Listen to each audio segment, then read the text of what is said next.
Hello everyone, if you're trying to play Directive 8020 and your game is stuck on the loading screen, then you have come to the right place because in this video I'm going to show you how to fix Directive 8020 stuck on loading screen easily. So the first thing you need to do is you need to open up your graphic card settings. So I'll show you AMD first, afterwards I'll show you NVIDIA. You're going to right click on your desktop, go into AMD software here. Now what you're going to do is you're going to go into performance, you're going to go into tuning then, and then you're going to make sure that automatic tuning is set to default, so don't have any overclocks or underclocks running on your graphics card. And then you're going to come here, you're going to search for shader cache.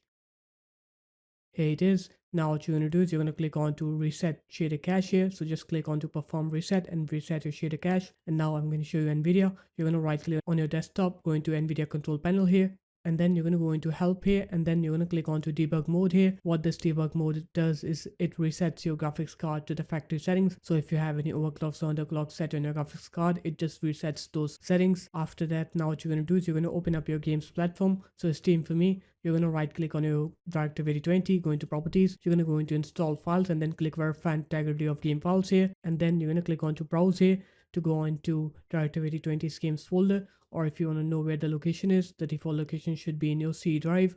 Program file is X, Steam, Steam apps, common, and then Directive 8020 here. You're going to go into binaries, Win64, right click on the Directive 8020 exe, go into properties, go into compatibility, and then click run this program as an administrator and also disable full screen optimizations.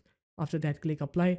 Okay, and now you can go ahead and try to play the game, and you'll see that your game will now work. You'll not face those loading screen problems anymore. So there it is guys, that's how easy it was. If you guys found this video helpful, make sure to leave a like, comment and subscribe to the channel, and I'll see you in my next video.